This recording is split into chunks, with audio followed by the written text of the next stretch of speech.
तो तुरंत निकलें और अपने मताधिकार का इस्तेमाल करें।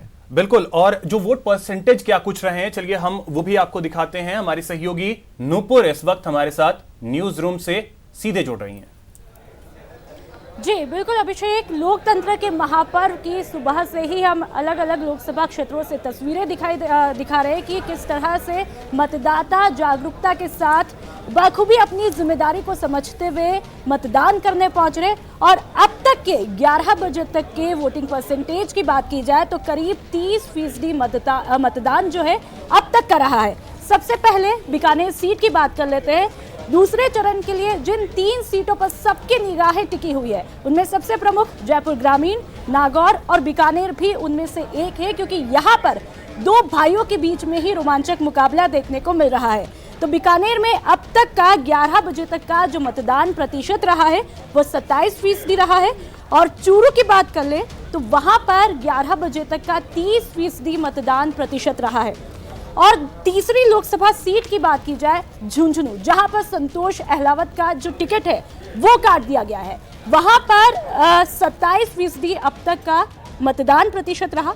और अब सीकर लोकसभा सीट की बात कर लेते हैं, जहां पर भी बेहद दिलचस्प मुकाबला वहां पर देखने को मिल रहा है, क्योंकि जाटों के प्रतिनिधित्व वाली ये सीट है।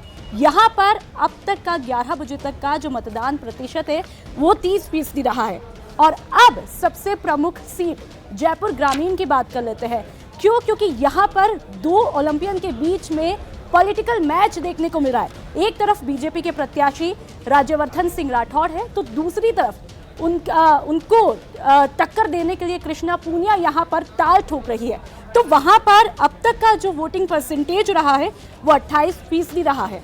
अब जयपुर शहर के लोकसभा सीट की बात कर ली जाए तो ये भी राजधानी है, जहां पर सबकी निगाहें टिकी हुई है। बेहद दिलचस्प मुकाबला है, क्योंकि यहां पर बीजेपी ने रामचरण बोहरा पर दूसरी बार दांव खेला है और उनको टक्कर देने के लिए सामने है ज्योति खंडेलवाल, जो कि पूर्व मेयर भी यहां से रह चुकी है।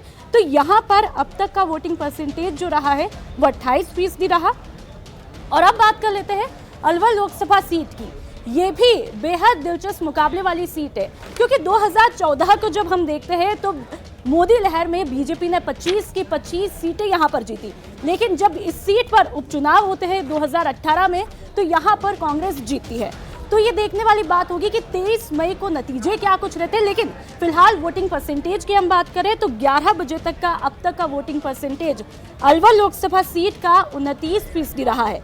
चलिए अब बात कर लेते हैं भरतपुर लोकसभा सीट की, जहां पर 11 बजे तक का वोटिंग परसेंटेज 28% रहा।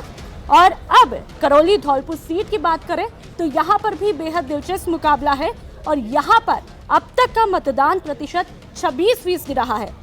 अब दौसा सीट की बात करते हैं, जो यहां पर बेहद रोमांचक मुकाबला है, क्योंकि यहां पर यह तय है कि यहां से जीतने वाली प्रत्याशी महिला भी होगी। और इस सीट पर बेहद जद्दोजहद के बाद बीजेपी ने अपना प्रत्याशी उतारा है जसकौर मीणा के रूप में, और उनको टक्कर देंगी सविता मीणा। ठीक है, यहाँ पर अब तक के वोटिंग परसेंटेज की बात कर ले तो यहाँ पर अब तक का वोटिंग परसेंटेज जो है 30% रहा है।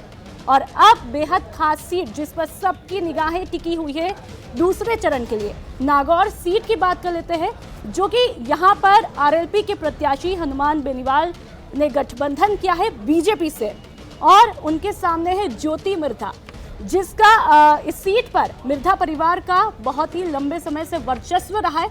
तो बेहद कांटे का मुकाबला इस सीट पर देखने को मिल रहा है। नागौर में 30% अब तक का मतदान प्रतिशत रहा है।